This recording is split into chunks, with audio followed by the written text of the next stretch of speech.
Assalamualaikum warahmatullahi wabarakatuh. Selamat pagi dan salam sejahtera untuk kita semua. Kami di sini dari kelompok 9 akan mempresentasikan hasil diskusi kami yang mengenai tentang jurnal. Sebelumnya, izinkan kami untuk memperkenalkan diri. Perkenalkan, nama saya Iza Karina dan di sini saya bersama rekan saya yang bernama Anastasia Saleh Syahida. Dan kami memilih untuk membuat jurnal kesehatan yang berjudul Sikap atau Perilaku Masyarakat Terhadap Vaksinasi COVID-19. Selanjutnya akan dipaparkan oleh rekan saya. Baik, terima kasih kepada moderator. Di sini saya akan menjelaskan mengenai abstrak. Di dalam abstrak terdapat latar belakang, metode, hasil, dan kesimpulan. Pada latar belakang sendiri itu ada pada bagian persepsi masyarakat terhadap vaksin COVID-19 sampai dengan tujuan penelitian. Lalu untuk bagian penelitian ini merupakan penelitian kuantitatif, itu adalah metode yang kami gunakan dalam penelitian ini. Lalu di bagian hasil ada pada bagian didapat dari berbagai sumber berita, dan pada bagian masih banyaknya keraguan masyarakat sampai dengan melawan kampanye anti vaksin merupakan kesimpulan dari penelitian kami. Terima kasih, saya kembalikan kepada moderator. Baik, terima kasih. Selanjutnya kita akan membahas tentang pendahuluan. Penyakit COVID-19 merupakan penyakit infeksi yang sedang menjadi pandemi di global. Pada tahun 2020, jutaan orang akan jatuh sakit dan meninggal akibat penyakit ini setiap hari. Di antara kasus yang dikonfirmasikan, tingkat kematian COVID-19 sekitar 2,67% dibandingkan dengan SARS 9,60% pada tahun 2002 dari November 2002 hingga Juli 2003 dan MERS pada 34,4% April 2012 hingga November 2019. Angka kematian seringkali rendah. Cara penularannya terutama melalui tetesan dan kontak pernapasan. Setiap orang biasanya rentan terhadap virus ini. Indonesia merupakan negara dengan tingkat kasus konfirmasi tertinggi di Asia Tenggara, menurut Kementerian Kesehatan RI 2020. Kondisi ini memberikan dampak langsung kepada jutaan bahkan seluruh masyarakat dunia sebagai akibat dari diberlakukannya protokol kesehatan yang harus ditetapkan pada keseluruhan aspek kegiatan, mulai dari pembatasan sosial hingga lockdown total hingga menghambat seluruh kegiatan masyarakat. Jika penyebaran virus tidak dikendalikan secara efektif, gejala sisa COVID-19 dapat menjadi tantangan besar bagi sistem kesehatan dunia dan berdampak besar pada ekonomi global, menurut Rahman dan Pramana 2020. Selanjutnya dijelaskan oleh rekan saya. Terima kasih kepada moderator. Vaksin merupakan salah satu terobosan pemerintah untuk melawan dan menangani COVID-19 yang ada di dunia, khususnya di negara Indonesia.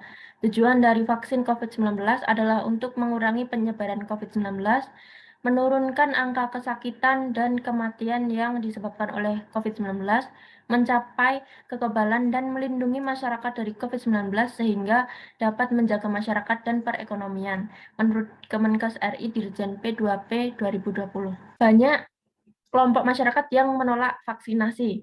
Kelompok yang menolak divaksinasi memiliki banyak alasan, mulai dari masalah kesehatan hingga alasan agama. Hal ini disebabkan karena dikhawatirkan tubuh tidak pandai menangani vaksin dan justru akan menyerang orang yang telah divaksinasi yang berujung pada penyakit dan kematian. Kemudian selanjutnya, hal ini kemudian menimbulkan kekhawatiran masyarakat tentang efek samping atau dampak vaksin terhadap para pemberi vaksin. Menurut Pranita 2020, sehingga persepsi dan sikap masyarakat menjadi tolak ukur kesadaran masyarakat. Upaya promotif dan preventif harus dilaksanakan oleh tenaga kesehatan dan masyarakat. Perkembangan internet dan kenyamanan informasi terkini memberikan dukungan terhadap jumlah informasi. Penyebaran informasi yang salah akan mempengaruhi persepsi masyarakat terhadap vaksin COVID-19 dan dengan demikian mempengaruhi perilaku masyarakat. Keputusan dan pilihan yang diambil lebih didasarkan pada informasi dan internet, khususnya media sosial, menurut Maudi dan Sakurah 2020.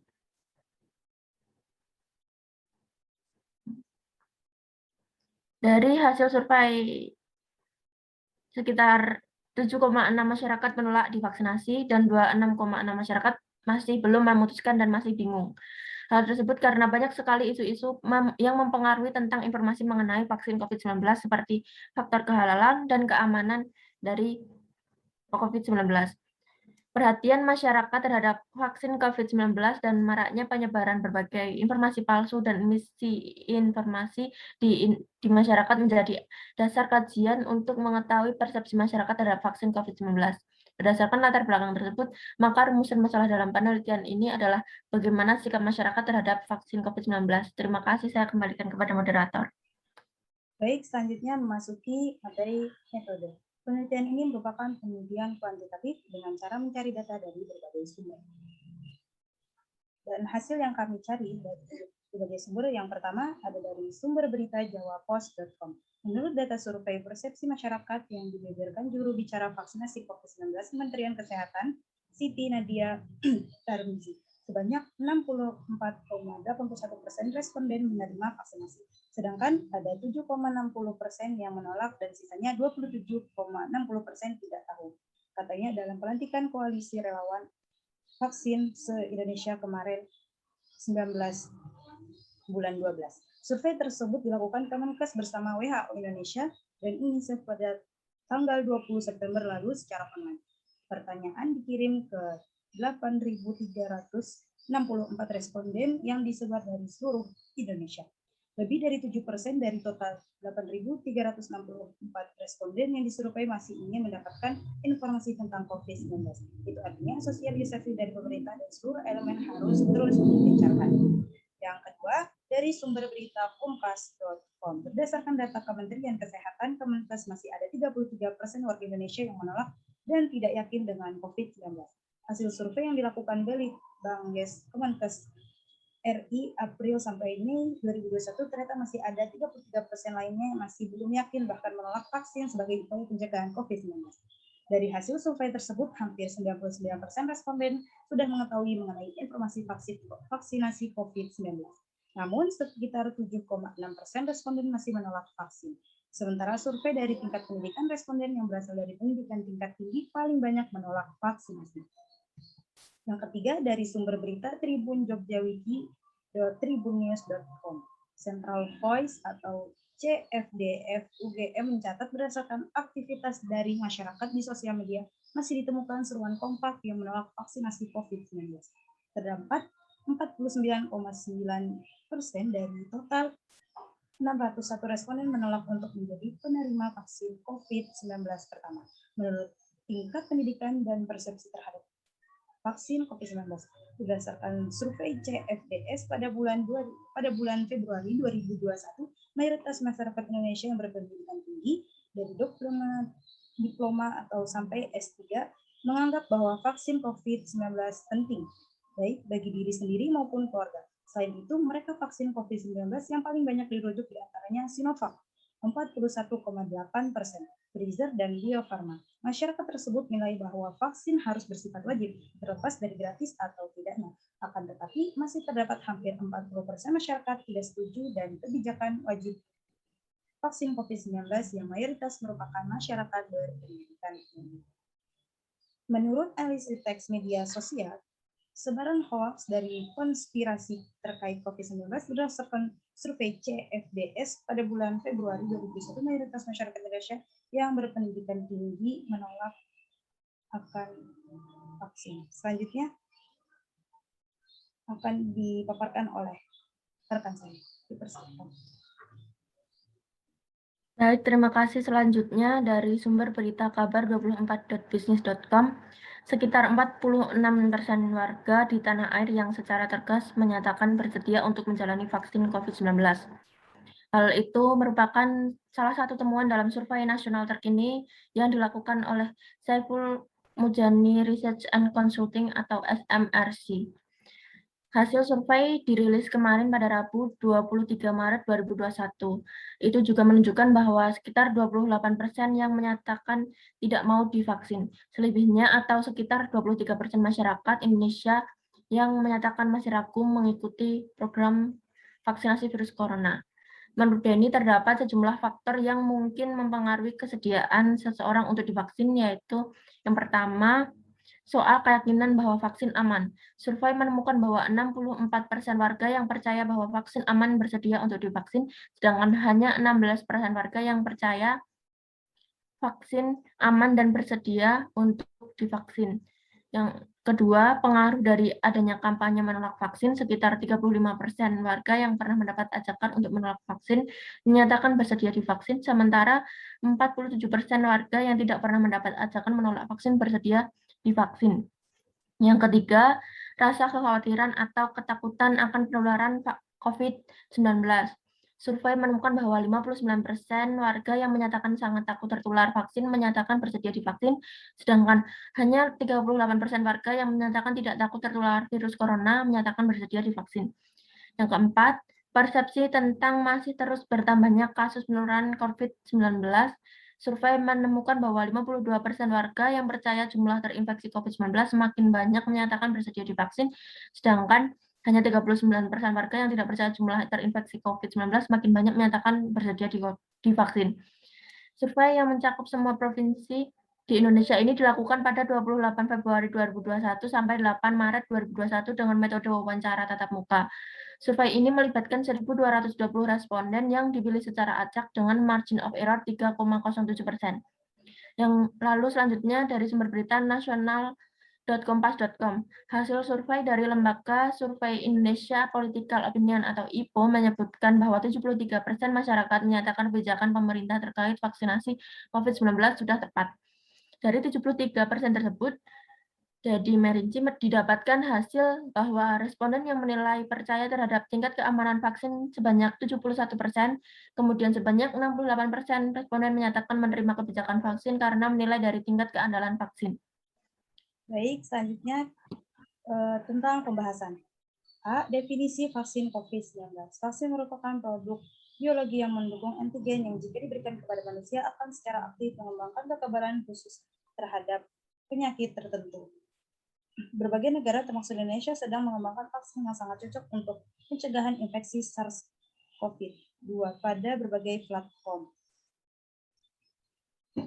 Tujuannya dengan dibuatnya vaksin ialah untuk mengurangi penyebaran COVID-19, menurunkan angka kesakitan dan kematian akibat COVID-19, mencapai imunitas kelompok dan melindungi masyarakat dari COVID-19 sehingga dapat menjaga produktivitas sosial dan ekonomi menurut Kementerian Kesehatan RI Dirjen P2P 2020. Menurut Kementerian Kesehatan, vaksin COVID-19 memiliki 3 manfaat, termasuk di dalamnya adalah menambah kekebalan setiap orang yang divaksinnya secara langsung. Jika jumlah penduduk yang divaksinasinya banyak, maka sistem kekebalan penduduk akan memberikan perlindungan bagi mereka yang belum divaksinasi atau belum menjadi populasi sasaran COVID-19. Selanjutnya, jenis-jenis vaksinasi akan dirangkum oleh teman saya. Waktu dan tempat dipersilakan. Baik, terima kasih. Selanjutnya yaitu jenis-jenis vaksin COVID. Menurut Menteri Kesehatan Terawan Agus Putranto mengatakan bahwa pemerintah sudah menetapkan ada 6 jenis vaksin COVID-19 yang akan digunakan di Indonesia. Di antaranya ialah yang pertama, vaksin merah putih. Vaksin tersebut merupakan hasil kerjasama BUMN PT Bio Farma Persero dengan lembaga AIDS Kaman. Pemerintah berharap vaksin merah putih selesai pada akhir 2021. Bio Farma juga bekerja sama dengan perusahaan vaksin Cina Sinovac Biotech. Yang kedua, AstraZeneca, pengujian yang dilakukan oleh AstraZeneca dan Oxford University menunjukkan bahwa efisien rata-rata produksi vaksin virus corona adalah 70%. Saat ini uji coba masih berlanjut pada 20.000 relawan. Vaksin AstraZeneca dianggap mudah untuk dikeluarkan karena tidak perlu disimpan pada suhu yang sangat dingin. Yang ketiga, China National Pharmaceutical Group Corporation atau Sinopharm. Perusahaan grup farmasi nasional Cina, meskipun tahap pengujian terakhir belum selesai di Cina, sekitar 1 juta orang telah divaksinasi berdasarkan izin penggunaan darurat. Sebelum Sinopharm terbukti benar-benar sukses, itu hanya digunakan untuk pejabat Cina, pekerja keliling, dan pelajar. Pada September 2020, Unit Emirat Arab adalah negara pertama di luar Cina yang menyetujui penggunaan vaksin tersebut.